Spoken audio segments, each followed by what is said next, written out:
Good morning. My name is Ryan Hass. I'm the co-chair in Taiwan Studies at the Brookings Institution, and it is my pleasure to introduce you all to today's panel discussion involving three of the top experts in the United States on Taiwan and U.S.-Taiwan related issues.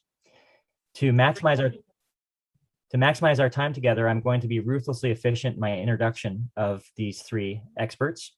The first in alphabetical order is Dr. Richard Bush, who is a non-resident senior fellow at the Brookings Institution, where he specializes in many of the most vexing challenges in Asia. Foremost among them, cross-strait issues, but also China-Japan relations, Hong Kong issues, U.S.-China relations, and other issues.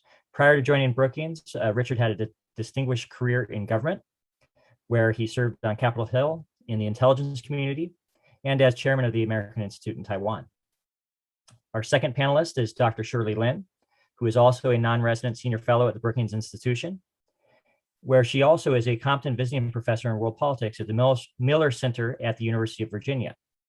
She has previously worked and taught in Hong Kong, Taipei, and Beijing. She also has worked in private equity and venture capital, and her research focuses on international political economy, as well as challenges facing high-income societies in Asia. Our third panelist is Dr. Shelley Rigger, who is the Brown Professor of Political Science at Davidson College.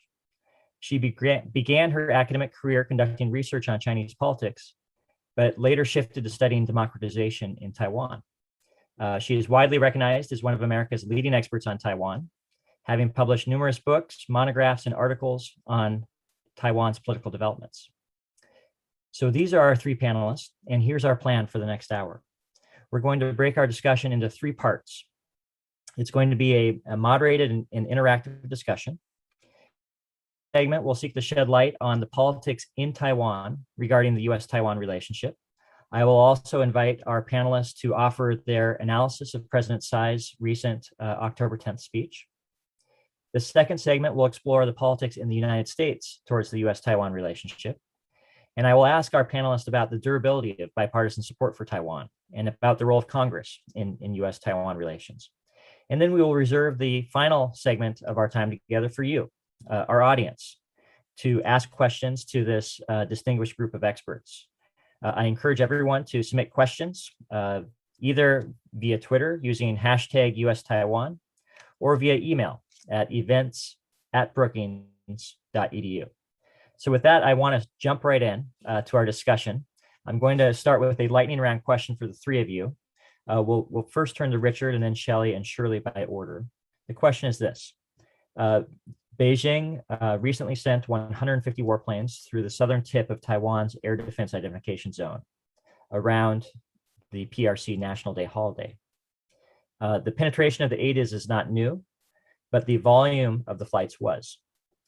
What impact do you think that these incursions will have on politics in Taiwan and on how Taiwan's major political parties relate to both China and to the United States? Richard, over to you. Ryan, thank you for organizing this program. I believe that the recent actions by the PLA Air Force will only strengthen and reconfirm the views that existing political parties had about China. For the ruling DPP, it shows again that China is a bully and China is an existential danger to Taiwan.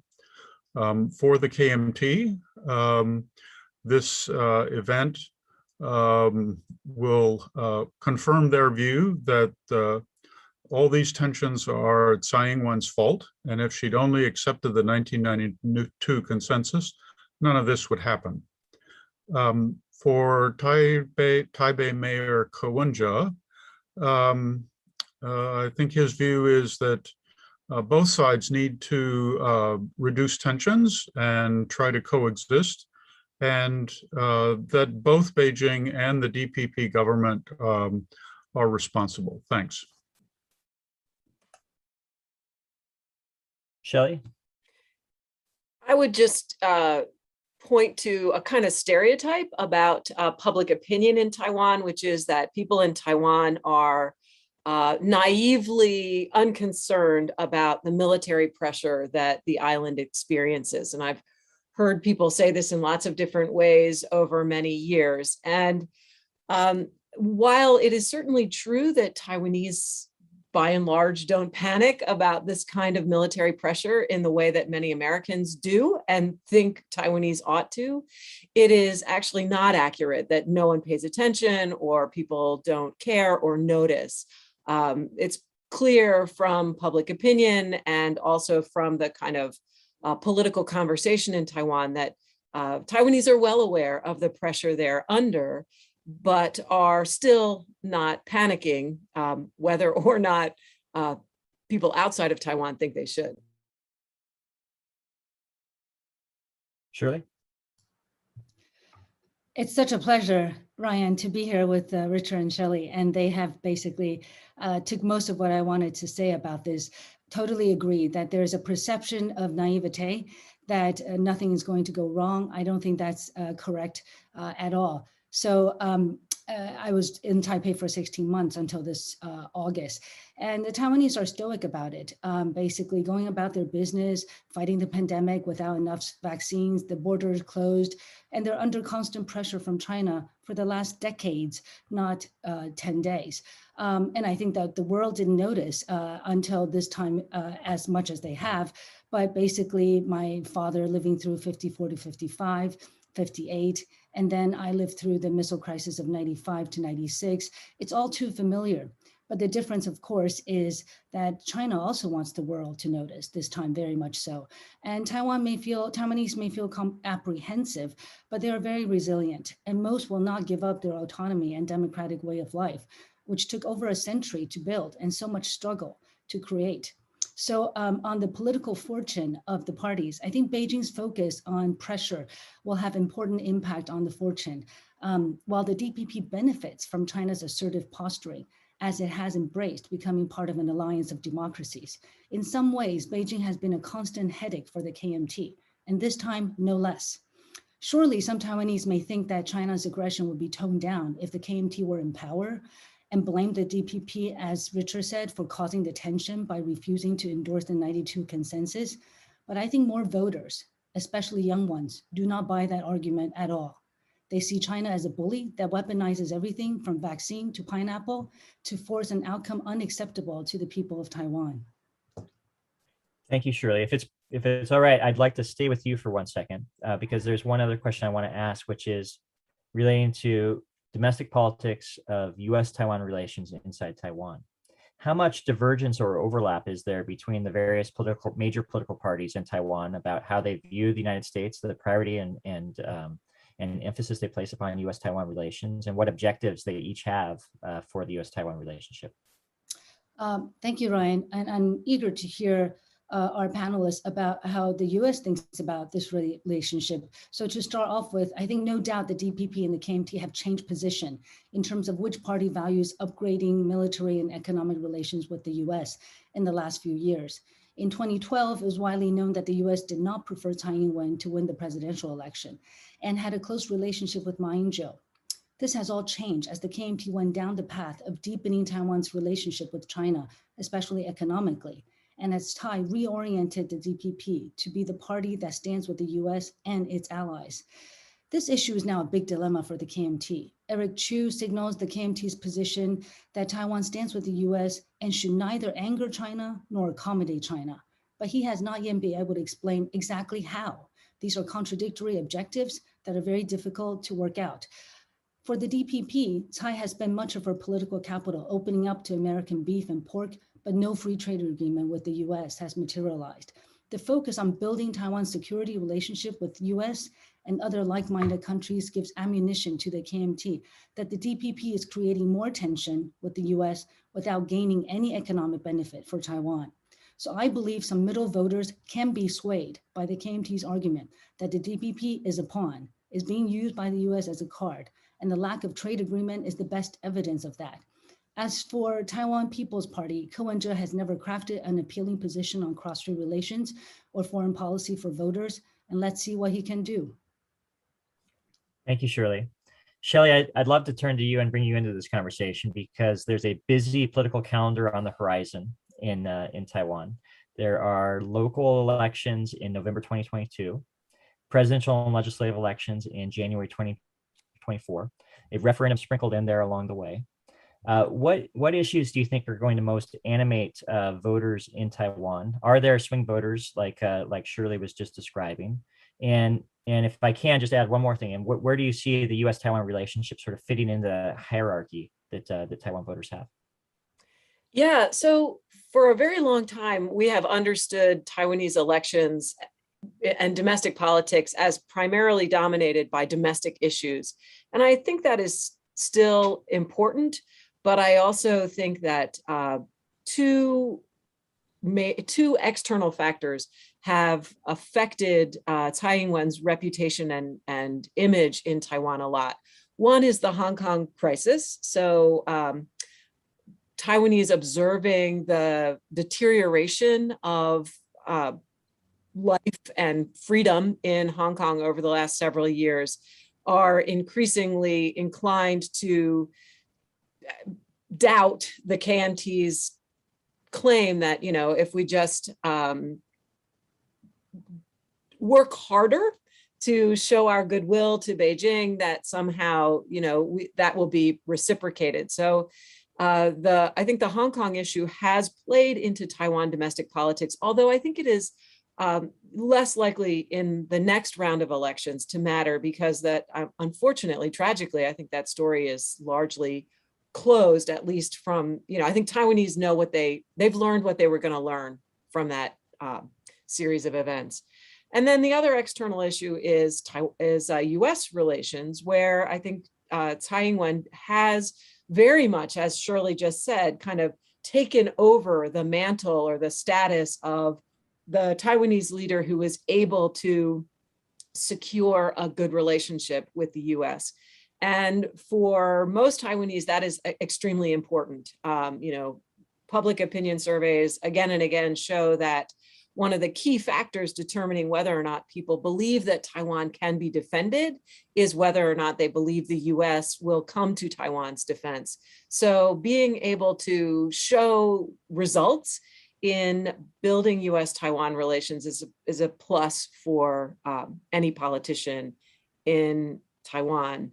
At the same time, these domestic issues still matter a lot. I think for the DPP, it's largely a matter of kind of running on Tsai Ing-wen's record of success, which may or may not be persuasive. I mean, the KMT is really hammering Tsai Ing-wen on any small vulnerability that they can identify. But I think on the whole, her record has been, pretty impressive. But again, not perfect. So, and it's hard, I think, sometimes to run on a sort of continuity. We're more of the same is what we're offering you. So they've brought in constitutional reform, which is still not particularly clear to me what exactly beyond lowering the voting age that constitutional reform agenda includes. But I think that is an attempt to kind of have a positive message beyond continuity. And then for the KMT, I think the issues, so the points of vulnerability where they will be coming after Tsai Ing-wen are things like energy. So, the energy shortages and blackouts that have occurred in Taiwan, which the KMT is keen to connect to the DPP's no nukes pledge. They will also come after her on COVID, because Taiwan, after avoiding COVID for over a year, did have a COVID outbreak that started in May, continued over the summer. Compared to virtually any other country in the world, their success, even at the height of the outbreak, was phenomenal. But I think there was this expectation in Taiwan that Tsai Ing-wen was somehow going to manage to dodge COVID altogether. And the fact that, it got in and it took a couple months to contain it is a gift to the KMT.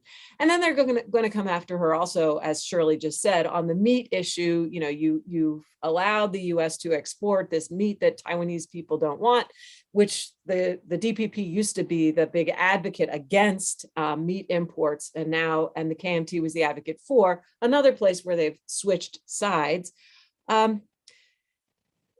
And you've got nothing to show for it because while TIFA talks have resumed, there's no agreement. The third factor that I would take note of here is just perhaps the most interesting thing to look at and look forward to in the next rounds of elections is whether or not an alternative to the KMT and the DPP will emerge. So Richard has already mentioned the Taipei mayor, Ko Wen-je, who has a party of his own, the Taiwan People's Party.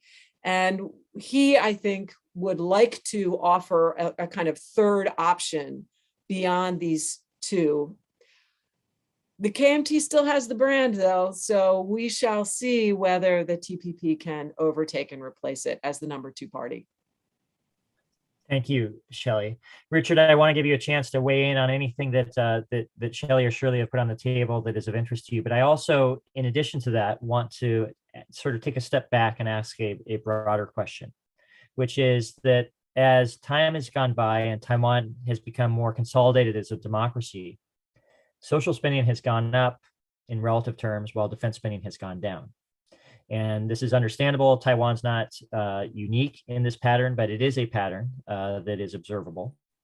And I guess what I'd love to hear your thoughts on is whether you expect this trend to continue into the future, and whether there's anything constructive or helpful that the United States can do to inform this discussion or decision-making process related to the balance between social spending and defense spending as threats to Taiwan appear to be rising. Thank you, Ryan. The relationship that you described is real. Stefan Haggard at UCSD has demonstrated that in just about every authoritarian system that is transitioned to democracy, the demands to increase social spending and reduce defense spending has been a driver of politics. And it was certainly true of Taiwan. And interestingly, in Taiwan, the KMT did not allow the DPP to own this issue. It co-opted the issue and did its own work to shift this balance. Now, in Taiwan, at least, I think that this trend will continue, and that over time, the demand for more social spending will continue to increase. And the answer to that is simple. The population is aging. The birth rate is low. So the increasing number of people who by law deserve pensions is going to go up.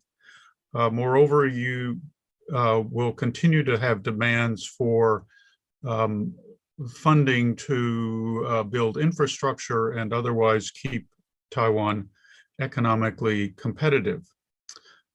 The problem that Taiwan faces is that it's operating with a basically fixed size budget pie. And so the fight for resources can be intense. The percentage of the government budget that goes to defense has remained about 11 or 12% over a decade, even though the threat to Taiwan has increased. It's bizarre. So in my view, the only way to deal with this competition for resources is to increase the size of the budget pie. And that requires increasing taxation on things like wealth, capital gains, and so on. And as we understand, that is hard to do. The United States is not a good example of a system that increases taxes to meet growing demands. We have, on defense, to come back to that, we have worked for a long time to alert Taiwan to its defense problem and have tried to advise the Ministry of National Defense on how to adjust to it. In the end, though, these are choices that people in Taiwan need to make. Are they willing to pay more in taxes to be more secure? Shelley, Shirley, do you guys have a view on this? Do you think that there's a a helpful role for the United States to play in encouraging movement in the direction that Richard described?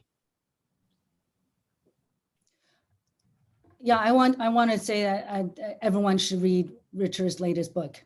It's very important to understand the trade-offs in a small place that has a limited budget, even though, and to also to Shirley's point, the KMT is going to have a tough time, even though the DPP has a lot of governing issues that are really long-term structurally related, that both parties created, most of it actually created under the KMT. And those challenges are creating the polarization Richard is talking about, which makes the trade-off very severe. And so that people are thinking, how much do we spend on defense in light of all the other issues we have? As Richard says, pandemic preparedness, Taiwan didn't buy enough vaccines. That's one of the reasons. It's not just managing, but sort of planning ahead. And it has to do with budget as well. Population decline. Taiwan was the lowest fertility country in the world, the leading, according to CIA. Power generation is the issue that Shelley referred to. Political polarization and parochialism are all these issues that Taiwan needs help from the United States. And if these existential challenges, in addition to China, are not alleviated, the political divisions in Taiwan will grow. Its vulnerability to China will increase, and Taiwan's will to resist coercion could diminish. And therefore, this willingness to work with China could also slowly build up, even though that's not where we are yet. So what Richard is talking about is very related to Taiwanese foreign policy outlook. Shelley, do you want to come in at all before I shift us to a different topic? Okay, I appreciate those perspectives. And I think that this is an important issue that maybe we'll come back to in future discussions amongst us, because there is this tension between social spending and defense spending. And the United States does have growing concerns about Taiwan's defense capacity and ability to defend itself and deter attacks. And it's important for us to think about ways that we can helpfully try to nudge the discussion in a constructive way and not do damage in the process. But we will put that on the shelf for a later discussion. For now, I'd love to get your thoughts on a more proximate issue, which is that the President Tsai delivered her annual October 10th speech 2 days ago in Taipei. What do you think? How do you think it went? What stood out to you? What was most notable? And why is the October 10th speech so significant? Shirley, why don't we start with you? Well, of course, Beijing hated it, but that's not unexpected. And I would have to say, I also heard from a large number of older people in Taiwan who had trouble with it. But I have to say personally, as you probably know, everyone knows now, President Tsai drafted the speech herself several weeks ago. So she really, really cared about the speech. As a second-term president, she's not looking to get reelected, but is keen to establish her legacy and to position her party as one that is prudent, but very much in line with the voters' expectation and what they felt. Viewed in that light, I think her speech gets very high marks, certainly from me. She highlighted some ideas shared by most Taiwanese, namely upholding democratic values, diversity, inclusivity, and especially autonomy. In her choice of wording, she emphasized ROC Taiwan, can be very controversial, which puts her right in the middle, however, in terms of rhetoric about Taiwan's national status among the voters. And she did not shy away from Taiwan's challenges. And I think this is very important. All the problems I highlighted before, the long-term issues, including energy policy and sustainability, which Taiwan lags behind, constitutional reform, which young people care deeply about, in addition to voting age, all sorts of issues in the Constitution that people didn't want to touch.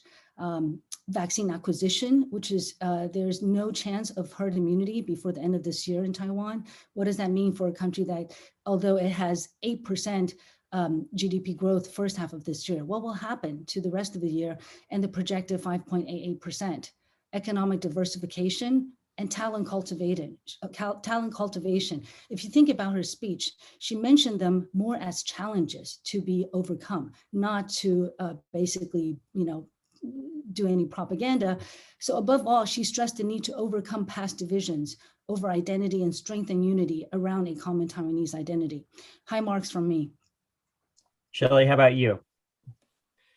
Yeah, I think Shirley's done a great job of summarizing especially the sort of domestic focus of the speech. So I'm just going to limit my comments to the external facing aspects of the day. First of all, I was surprised to see some media reports kind of focusing in on the military parade, which she also talked about. You know, we saw these planes go over and so on. And there seemed to be in some of that coverage the implication that, oh, you know, Taiwan's facing this military threat, so now they're having this military parade. But we all remember that this has always been a military parade. It's only in the last few years under the DPP that it was not a parade of tanks coming up the main street in Taipei. So I think the restoration of that kind of military parade vibe is, on the one hand, not unrelated to the threat that Taiwan is facing currently, but also not some kind of, you know, exotic new thing that Tsai Ing-wen initiated. Mainly what I would say, certainly on cross-strait relations, is that she demonstrated once again her consistency, you know, saying the same things about cross-strait relations, more or less, that she's been saying all along. You know, this Republic of China, Taiwan verbiage, I think, is really, really interesting. In English, it's a Republic of China parentheses Taiwan, but in Chinese, it's just 中华民国 Taiwan. So it's this neologism that links Taiwan and the Republic of China and makes them the same thing. So the idea that, you know, that the PRC has, that Taiwan is somehow a movement, you know, using the language of Taiwan as a movement toward independence, whereas using the language of ROC is at least preserving the possibility that Taiwan may have a Chinese identity that is meaningful. By putting those two together, it makes it hard to make that argument. I will say one thing she said a lot in the speech was China. So attributing actions of the PRC to China, as opposed to the PRC, or what sometimes Taiwanese leaders will do, which is to say the mainland. So I think there she's making the point that Taiwan can be differentiated to some extent, that the PRC has taken over the position of China in the world. And so we might as well call China, China. I also think that the speech was notable for her sobriety. You know, I agree with Shirley that it was not a victory lap by any means, nor was it a sort of politically exhortatory kind of speech. It was really very, very sober, both in the domestic focus and the international focus. But I also thought finally that that she paid an unusual amount of attention to the opportunities Taiwan is facing in this moment to increase its international space and international support. So she name-checked tons of countries and tons of international organizations, which is, I think, notable. Yeah. Richard, how would you evaluate the speech? What stood out to you? Well, I agree with everything that Shelley and Shirley have said. Taiwan voters have a constant tendency to ask the question, what have you done for me lately? And this was President Tsai's answer to that question. And it goes to the issue that all democratic systems face, and that is performance. Have the people you've elected done the job? And have they in some way made life better? And this was her case. This is not the first time she's made this case. It's certainly not the last time she's made this case, because in 13 months, we're going to have local elections. And I think President Tsai will continue to try to frame political issues, particularly the one of performance, in order to convince voters, both for the local elections, but also the presidential election coming in about 15 months, that continuity is good. The DPP should be kept in power. And so we will hear this line of argument again. The other point that I would make is a theme that President Tsai stresses in all of her major speeches, and that is the need for greater unity in Taiwan.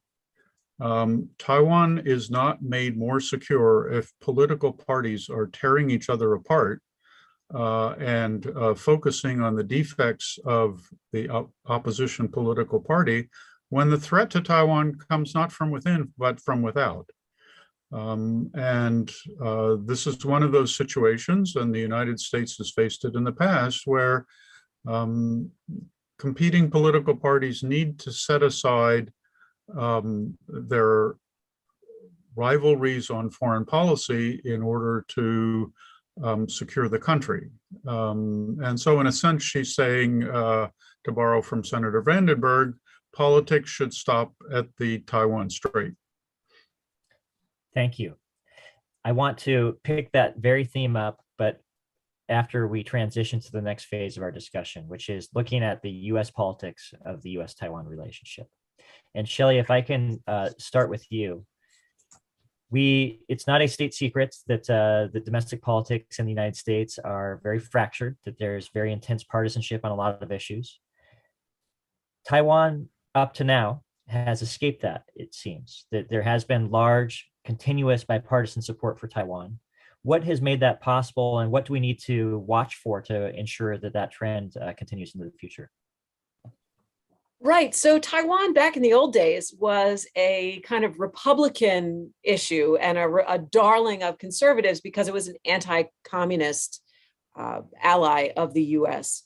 Then after Taiwan democratized and became this kind of poster child for democratization, human rights, also free market economics, and continues to be at the sort of stopping point for communism in Northeast Asia, it also picked up many friends on the Democratic side. And so it has been, for the last few decades, one of the few sort of bipartisan foreign policy issues where both Democrats and Republicans gladly jump onto every bill in Congress that claims to be helping Taiwan.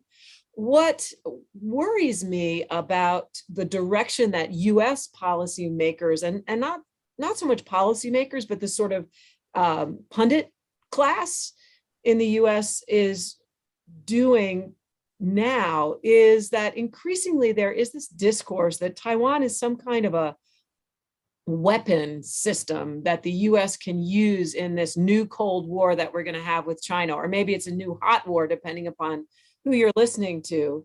And, so Taiwan in that scenario really risks losing Democratic Party support, because the idea of, taking on China, not just in kind of, we should do better with our own educational and industrial policies so that we can compete with China, but more the kind of hawkish, we need to take China down. And Taiwan's going to be one of our assets for doing that.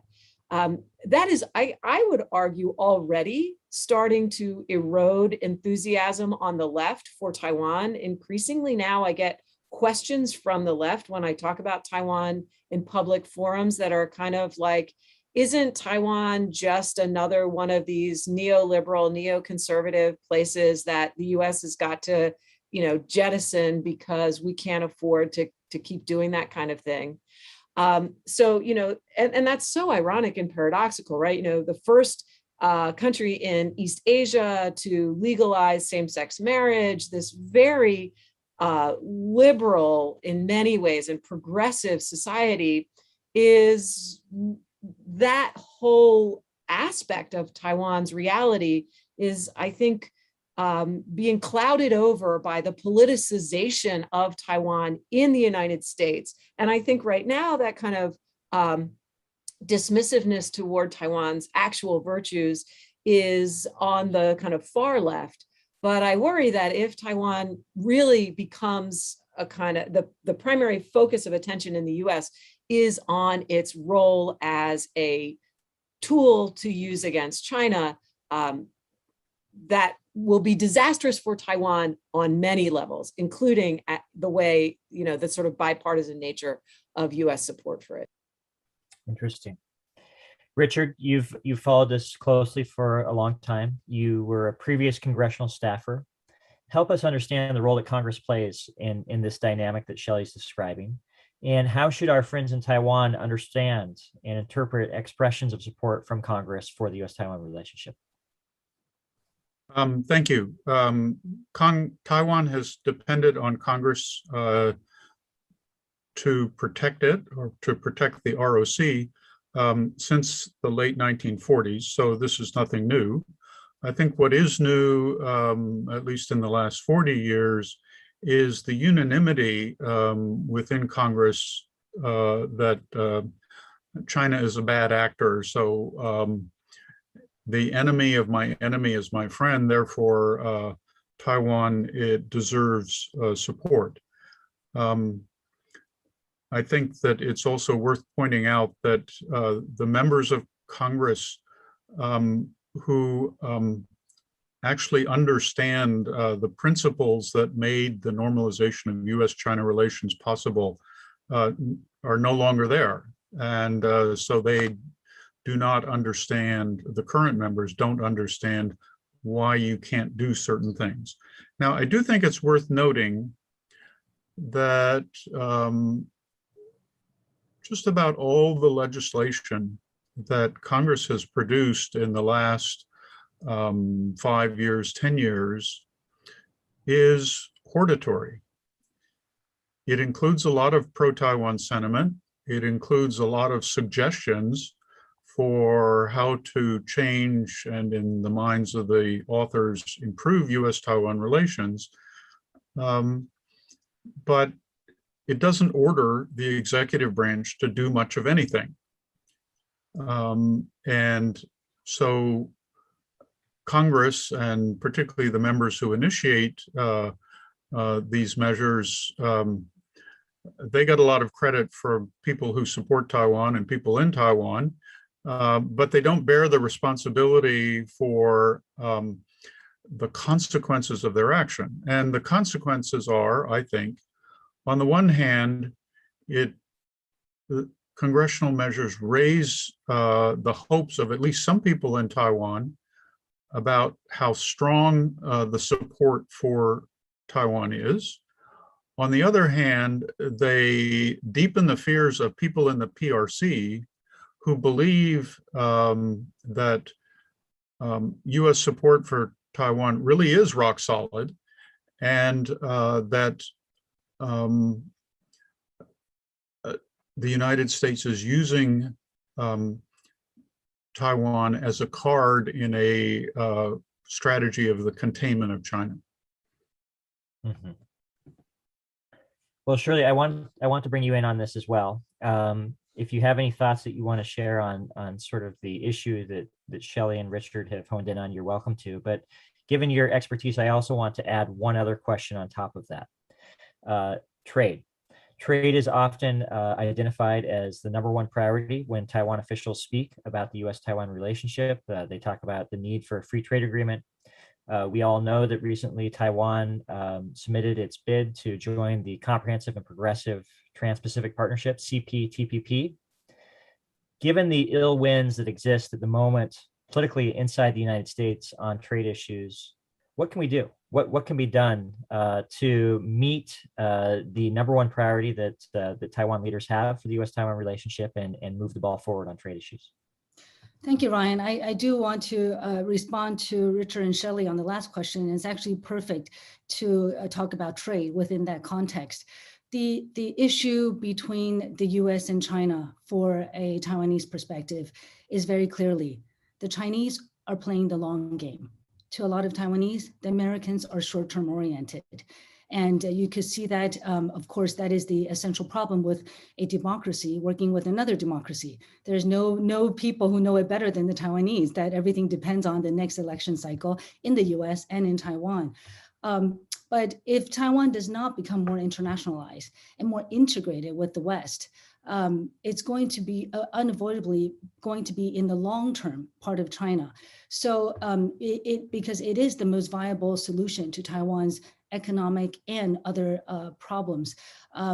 Beijing, of course, then will have achieved what I think is the ultimate game with all of this fear mongering. It is involuntary but peaceful unification. And if that is the long game, then I think that the fact that Washington is split between this security discussion and economic discussion is not helpful. To have a comprehensive understanding of how to help Taiwan is what's really important. And coming to DC really reminds me that there's two different circles talking about priorities in a way that really it could make sense, but the reservations, for example, about Taiwan's regulatory capacity, its willingness to make concessions necessary for an FTA, despite giving up on American beef and pork, and Taiwanese companies' trustworthiness, or is it too much to rely on SMIC? And this means that the US is really not able to help Taiwan think about its challenges in the long term, whereas China does.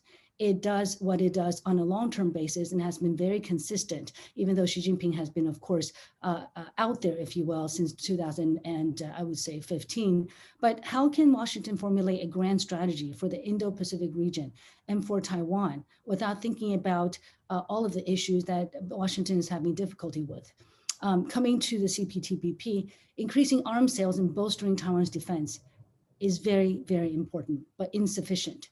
Helping Taiwan become international, exchanging experiences in addressing problems of a high-income society, concluding a US-Taiwan trade agreement. Despite TIFA, there's no progress made on an agreement. And relying on bilateral agreement is very important. Cooperating in areas like clean energy, helping Taiwan join multilateral forums with like-minded states, increasing Taiwan's participation in international organizations where its voice and experience will be useful, even vital, are essential if Taiwan is going to manage its cross-strait relations and improve its resilience in the economy, public health, and the environment. So today, China wants to join the CPTPP before Taiwan joins, which is a way of ensuring that China can block Taiwan's entry into that regional trade group. The global economy is in jeopardy. The US political environment makes it impossible for Washington to enter the CPTPP in the medium or near term. So Taiwan has actually then will rely more. During the pandemic, Taiwan's trade and investment with China actually has increased. 25% of Taiwan's total trade is with China, which is a historic high. And still a majority of Taiwan's cumulative investment in the world is in China. Compare this with Taiwan's trade with the US. The US has been Taiwan's leading trade partner until 2003. And now the US is only 13% of Taiwan's total trade and only 14% of Taiwan's cumulative foreign direct investment outbound. So unless the US provides incentives to deepen this economic relationship, China is going to be a much more convenient partner eventually. And multilateral trade agreements such as RCEP will become Taiwan's only option. It is going to hurt Taiwan if RCEP actually goes into full gear. Now, Taiwan is a pariah internationally. Its participation in WTO, APEC is really circumscribed by China, which is a prominent member in virtually every international organization. So there's real limitation as to what Taiwan can do, even if it joins and benefit from these organizations. What Taiwan really could benefit from is bilateral relationship at the moment because of the global situation. And given the favorability of Taiwan to Australian people, Japanese, and Americans that you could find in all the polls, the most important and practical way for the US to help Taiwan is to sign bilateral economic agreements and help others sign bilateral agreements with Taiwan. Shirley, do you think it's possible for any country to move down that path of an FTA with Taiwan if the United States fails to act? Or is the United States an essential first mover to create space for others to draft off of? Is absolutely the benchmark. There were all these discussions, of course, in the past about TPP, and now that the US is not in the TPP, if the US cannot do the bilateral agreement because of all of the domestic issues, which we all understand, everybody else we're talking about is a democratic country, high-income economies are basically democratic countries. And how can Australia, Japan, any of these countries move forward with the same kind of a domestic situation? Mhm. Well, our time is starting to run short, but I did want to sneak in one additional question before we turn to our audience's questions, which have been flowing in. And that it sort of goes back to something that Shelley was talking about a moment ago. Is it possible, or is it advisable for discussions around Taiwan to become more of a mainstream topic of conversation in political discourse inside the United States? Is there value in trying to raise public awareness of the depth of America's interest in Taiwan, or does doing so risk, over cranking and creating a division that could imperil the bipartisan support that Taiwan has enjoyed up to this point? Richard, why don't we start with you, and then maybe we'll bring in Shelley and Shirley, and then we'll turn to the audience. Okay. I do think that we need a broader public conversation about Taiwan, because the probability that we may have to go to war and sacrifice lives for the sake of Taiwan is not zero. And if we are going to do that, we need to know very clearly why we're doing it. On the other hand, for the near term and the medium term, I think we need to better understand China's threat to Taiwan. And the threat is not a military attack. It's more psychological warfare, trying to undermine the confidence of Taiwan people in their future through things like cyber warfare and social media and so on. And so we need to think more clearly about how we can adapt our actions to best support Taiwan as it faces these challenges. And I think expanding our economic relationship radically is a good way to do that.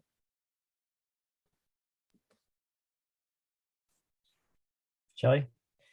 Yeah, I'm going to respond to this question with a plea to anybody in the media who is on this call, which is, I would love to have a larger discussion in the United States about Taiwan. I think Richard is right that, if we're seriously thinking about a rock solid commitment to a place that may be, under military attack, yeah, we need to talk to the American people about what's going on. But if the content of that communication is in this kind of, anti-China,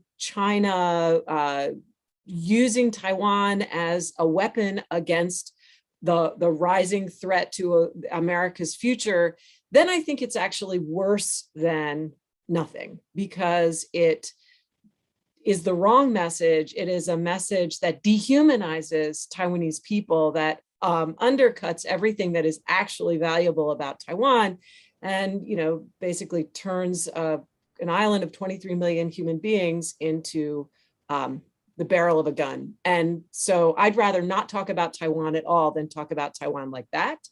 And what I will say, and why this is a plea to the media, is that people like Richard and Shirley, Bonnie Glaser, Ryan, many of us who are trying to make Paul Hare, trying to make a more nuanced and ethical and informed by the reality of Taiwan itself argument about Taiwan to the American people.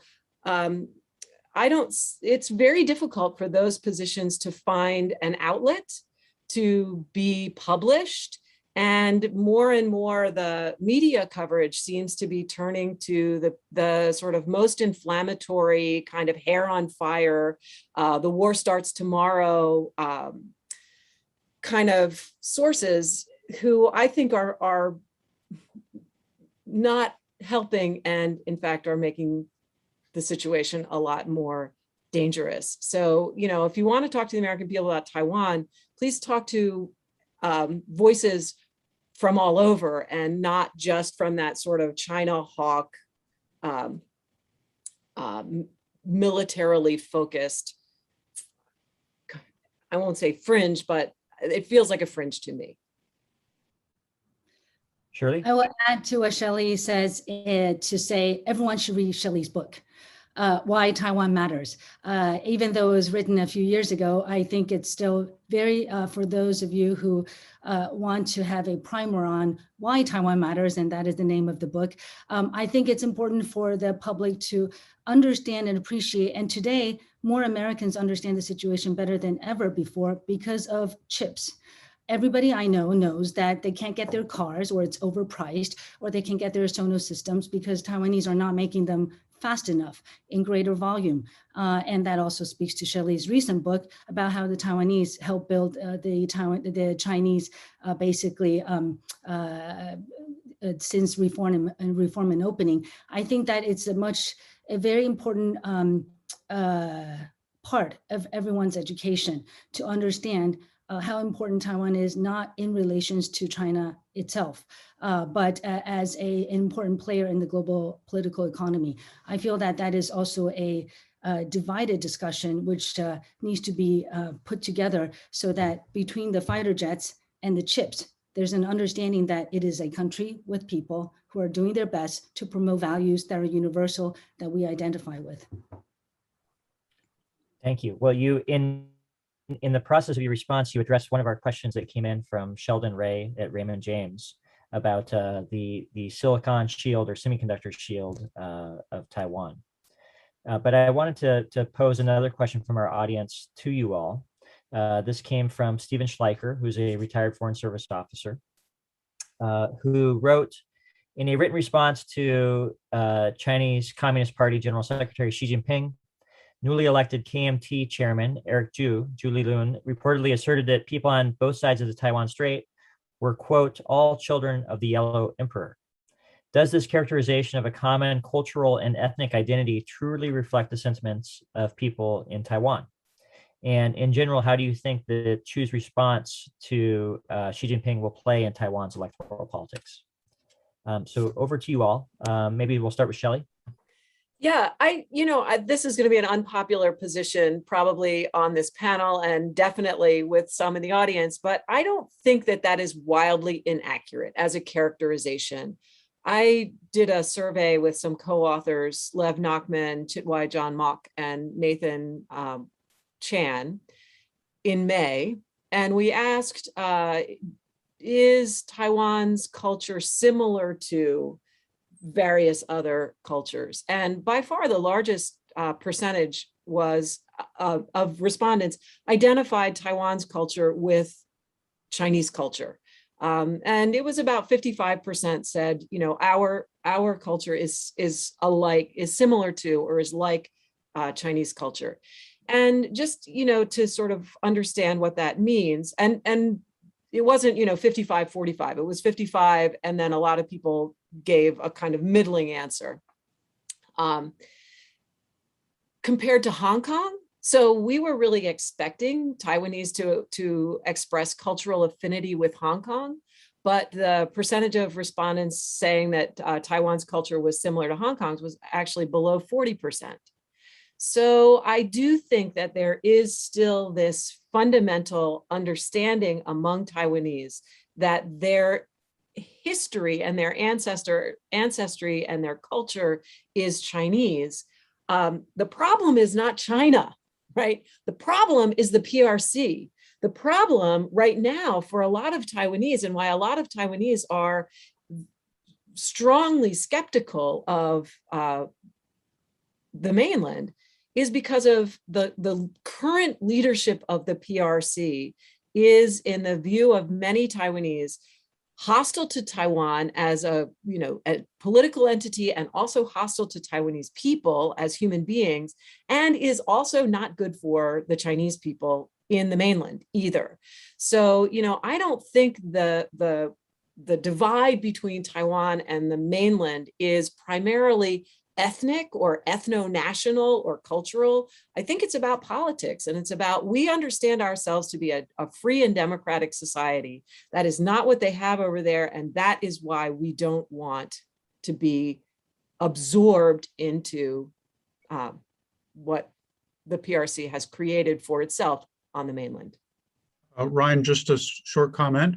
If you had polled residents of colonial America in the early 1970s as to whether they were British or not, or part of British culture, the great majority would have said yes. But on July 4th, 1776, something happened. To continue Richard's point, I think, I hope I understand. Ryan's question is a political one. How does this statement relate to people's political preference? And I can say, I'm very proud I'm a Yan Huang Zishun, or that, I came from the Xinhai Geming, but does it have anything to do with predicting my political preference? I think that's totally separate question. I recently did 23andMe and I was totally shocked at my unflattering background by blood, but it didn't change me a bit. So I don't think that the political calculation that goes into these statements, you really hope that there is a spin meister who actually knows what they're doing, because I don't think even my own daughters will be happy to say that where you came from determines what you will be doing and what values you will hold. I think that is, these are very progressive and modern people living on the island of Taiwan, and they're happy to be called Chinese culturally. But what does it mean for the political parties, for the political candidates? Thank you. Well, we have time for one final question, and I will give the question to a congressional staffer, Samuel Gordon, who asks, what is, in your opinion, is the biggest threat or the biggest opportunity facing the U.S.-Taiwan relationship today?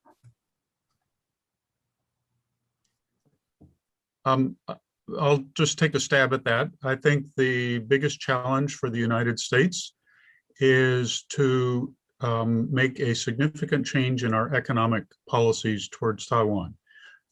If our security relationship with Taiwan is so important, we cannot continue to implement a sort of grudging and unhelpful economic policy towards Taiwan. And improving the Taiwan economy is the best way to strengthen that system. And I would just say the biggest threat is the politicization of Taiwan as an issue, and for Taiwan to lose its bipartisan character in U.S. politics would really be catastrophic. I guess I'll be the only one to say the biggest threat in Taiwan is the politicization of China. And the biggest threat is the same in the United States, to not understand the issues related to China, but to politicize everything, as in anti-China and pro-China, is very, very troubling for Taiwan to have rational policy discussions. And in the US, the trouble is greater. I think Biden has a great opportunity to deal with the pandemic differently, to deal with foreign policy differently, but he's very challenged. The party is divided, both the Democrats and the Republicans. And I think that unless there is an ability to move forward, as both Richard and Shelley says, on security and economic front to help Taiwan, this relationship it's as we say in business, it's all sizzle and no steak. Well, let's hope that the U.S.-Taiwan relationship has a lot of steak, nutrients, calories to it going forward. With your wise advice and counsel, I'm confident that it will continue on that course.